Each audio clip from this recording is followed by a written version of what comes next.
Assalamualaikum warahmatullahi wabarakatuh. Selamat malam dan selamat berjumpa kembali ya para pejuang cuan dan pejuang sangkuters. Bagaimana nih keadaan kalian semua? Oke ya, semoga kalian dalam keadaan sehat semua dan saya doakan ya buat kalian sukses semua. Amin. Mantap jiwa. Dan tetap ya kan kawan ya, secangkir kopi harus selalu ada buat menemani kesempatan di malam hari ini bro. Di mana malam hari ini kalau kita lihat bersama-sama ya, untuk kinerja daripada sektor cryptocurrency kali ini bro, seperti yang kalian lihat bersama-sama ya, market cap ada penurunan sekitar 2,75%. Oke, terus kalau kita lihat untuk indeksnya altcoin dari 25 ke area 22, oke turun. Terus kalau kita lihat Fair and Greed Index di area 67 dari 75 atau 70 berapa ya, oke turun juga. Harga Bitcoin juga turun. Terus kalau kita lihat untuk altcoin malam hari ini bro, mayoritas di sini dalam kondisi merah merona-rona alias meronta-ronta. Nah, untuk kesempatan malam hari ini bro ya, ada sedikit informasi buat teman-teman semua, yaitu tentang salah satu meme coin yang cukup fenomenal, yaitu si PP. Nah, PP kali ini kan dia di area 13,87 ya, dengan 4 zero di belakang koma. Dalam seminggu terakhir dia naik sekitar 11% dan dalam 24 jam terakhir dia koreksi. Oke. Di sini bro, apakah PP udah waktunya untuk mengalami grow up lagi atau recover harganya, meneruskan kenaikannya, atau dia akan mengalami penurunan kembali gitu kan? Oke, kita akan bahas bro ya. Jadi di sini ada beberapa informasi yang sebenarnya ini cukup menarik juga untuk kita bahas. Gas lah ya. Nah, jadi si PP bro, harga PP itu mengincar kenaikan sampai di area kepala 15 dengan 4 zero di belakang koma. Berarti dengan price harga saat ini dia harus mengalami kenaikan sebesar 2 poin lagi. Kali ini berada di area 13. Kalau ditambah dengan 2 poin berarti di kepala 15. Nah, setelah naik 45%, apakah sudah waktunya untuk naik kembali gitu kan? Jadi prediksi harga PP menunjukkan token meme tersebut dapat mencapai di area 15.50 setelah membuka keuntungan sebesar 45% yang mengesankan dari basis di kepala 10 awal bulan ini. Nah, koin PP telah berkonsolidasi mendekati level saat ini dan saat ini indikator teknis menunjukkan sinyal beragam. Oke, karena apa? Para pembeli mengincar target Fibonacci yang lebih tinggi. Rally koin meme ini telah membawa PP kembali menjadi fokus meskipun indikator momentum mulai menunjukkan beberapa tanda peringatan awal. Terobosan kripto PP telah didukung oleh peningkatan volume dalam pembaruan pasar kripto yang sedang berlangsung. Oke ya bro ya. Nah, jadi di sini akankah koin PP itu melonjak memicu kenaikan harga koin meme lainnya? Oke, kita bahas bareng-bareng. Ini cukup menarik sebenarnya ya. Jadi skenario daripada prediksi harga PP itu sendiri bro, baru-baru ini menunjukkan pembalikan yang cukup mengesankan dari posisi terendah beberapa bulan. Token tersebut telah berhasil menembus level Fibonacci retracement di area 236 dan juga di area 38,2 yang benar-benar cukup bullish untuk PP. Nah, rally coin meme juga telah merebut kembali tanda psikolog penting di area kepala 12 dan area ini sebelumnya bertindak sebagai support sebelum aksi jual Februari terjadi.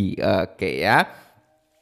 Jadi di sini bro, penembusan dari kisaran harga di area 10.20 sampai di area 12 didukung oleh peningkatan volume dan ini menunjukkan bahwa bull sedang mencoba menggerakkan pembalikan yang cukup besar. Pada saat penulisan ya, koin PP itu kan berada naik menuju zona retracement di area 50 di dekat di area 108 atau di kepala 18 ya, yang menunjukkan potensi kenaikan yang lebih baik untuk token tersebut. Oke, jadi target berikutnya itu di kepala 15 bro ya, dan target kedua itu di area 18. Tentunya masih dengan 4 zero di belakang koma. Nah, jadi bro, kalau menurut saya ya untuk PP ini masih ada harapan, tapi tetap selalu disclaimer. Nah, harapan apa? Harapan untuk bullish. Kalian tahu sendiri saat Bitcoin kemarin menunjukkan taringnya ya kan, membuat ATH, PP juga mengalami kenaikan yang cukup impulsif gitu bro ya.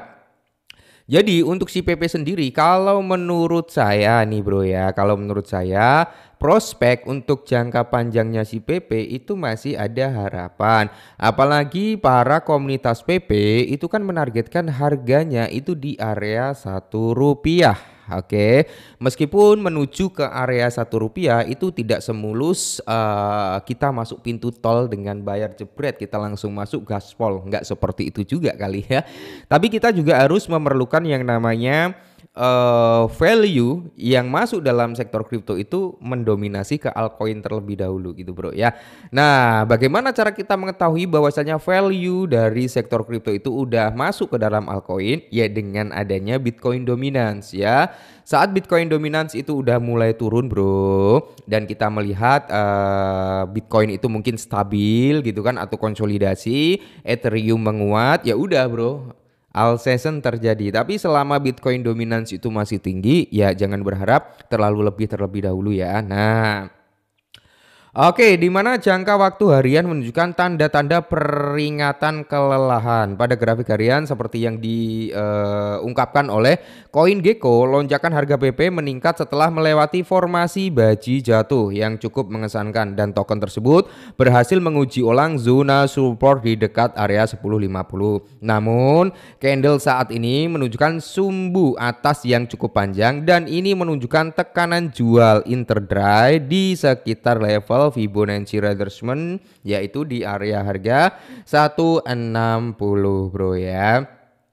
Jadi wajar aja, PP kan udah sempat naik cukup tinggi ya. Jadi kalau dia mengalami koreksi harga ya wajar. Jadi di sini melalui indikator RSI mendekati wilayah jenuh beli di dekat area 68,7. Saat ini dan histogram MACD tetap tinggi ya kan, tetapi mulai mendatar. Oke, mendatar ya, tanda awal ini menunjukkan bahwa didorong vertikal mungkin mulai meredam dalam pembaruan pasar kripto ini, dan PP dan para investor perlu mempertahankan area 14.50 agar prediksi ini tetap bisa terjadi gitu kan. Nah, jadi buat teman-teman semua ya, untuk jangka panjangnya nggak perlu khawatir bro, selalu aja gitu kan untuk jangka panjangnya. Selama Bitcoin ini masih kuat gitu bro untuk membuat all time high. Karena target kita itu ada dua untuk Bitcoin ya, target kita ada dua. Pertama itu di area 120, kedua di area 130 bro ya. Kalau Bitcoin ke area 120 maka tidak menutup kemungkinan nih PP kuat untuk mengalami kenaikan lagi. Apalagi nanti kalau Bitcoin sampai di area 130 ya otomatis bukan hanya PP bro, secara overall ya altcoin juga akan mengalami pumping gitu ya. Jadi buat teman-teman santuy aja. Makanya saya sering mengingatkan nih ya kan. Kalau memang kalian udah mulai running profit, silakan taking profit, tapi jangan 100%, tetap ada sisanya gitu kan. 20% atau 30% kalian taking profit seperti itu bro ya. Jadi nanti saat market itu koreksi, kalian itu masih ada amunisi gitu untuk serok lagi gitu ya. Bukan berarti saya suruh ngejual itu biar harganya drop, enggak bro. Kalian nggak ngejual, orang lain pun akan ngejual gitu ya. Secara logika kayak gitu bro ya. Semisal nih orang Indo nggak ngejual, tapi bule sana ngejual, sama aja kan. Lebih baik kita manfaatkan momentum gitu. Oke, mungkin ini dulu, semoga bermanfaat, tetap semangat dan salam cuan.